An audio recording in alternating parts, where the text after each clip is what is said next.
welcome to our third masterclass. We're going to hear about slot die coating with Matteo from Coatema. And you have the floor. Yeah, thank you. Hello, everybody. Good to be here. Thanks for coming. My name is Matteo Iacomini, and this is a bit more of an insight on slot die coating. We're gonna start from the very basics. Many of you probably know already the technique. We're gonna see how, from the basic, we get to finally what we really want, which is an homogeneous coating.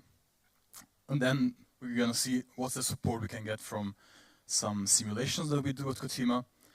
From this we get to advanced coating, so what's possible with slot die to get some patterning in our slot die, some advanced techniques. And finally we're gonna see what machinery is available for doing this, of processing slot die coating at Coatema. Starting from the basics, we just saw slot die is a very interesting technique to upscale our coating. This works fine for a wide variety of applications, electronics, biomedicals, and a lot of others, because it's able to apply very thin layers over a huge variety of substrate. But what are the interesting parts here? It's a very versatile technique, so we can range from very slow coating speeds, starting from basically anything that moves actually, up to production speeds of thousands of meters per minute. You can process almost any kind of material, starting from very liquid up to slurry pastes or fuel cells, up to resins, for example. The coating thickness you can get is also quite amply, and the accuracy is also very nice, usually 3 to 5%. I'm talking about the coating the thickness accuracy, and you can also go down when you are able to understand and control your technique. It's widely used in the industry, however, to achieve a very uniform and defect-free coating, it's a challenge. It can be tough because you have to understand and control a lot of factors, mostly about your fluid. So your ink must be understood, and the viscosity, surface tension, and rheology are very important. Your substrate, you have to understand the wettability, so that how the ink interacts to your substrate, how to control your substrate, as Tristan also mentioned before, and the processes are also important. And in the end, you want to correct for defects that can happen during your coating, so you have to understand how they happen and how to correct for them. Basic principle, you start from a reservoir, so you have your ink stored into a reservoir that can be, for example, heated or kept stirring. Yeah, dosing pump.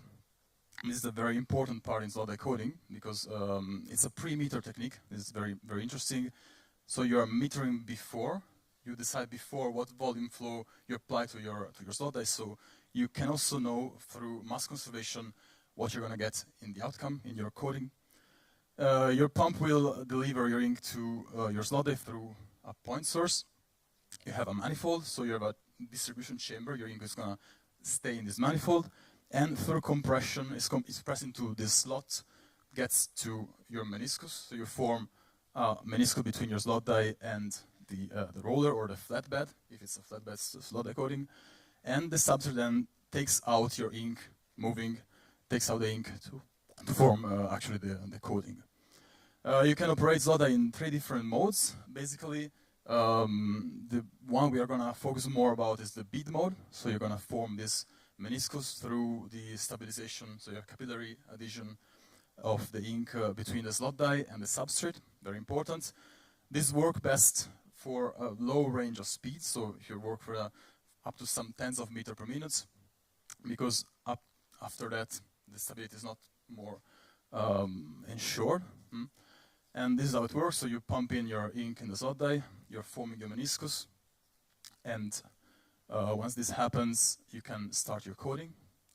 And as I said, you can have a flatbed, and the slot die can move, or the table can move underneath, and then you have your coating coming out of the slot die head.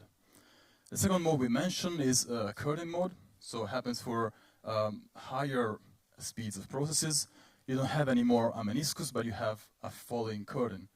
So you don't have anymore a destabilization of your meniscus, but you have to stabilize your coating against surface tension, because it will tend to break into lines and stripes.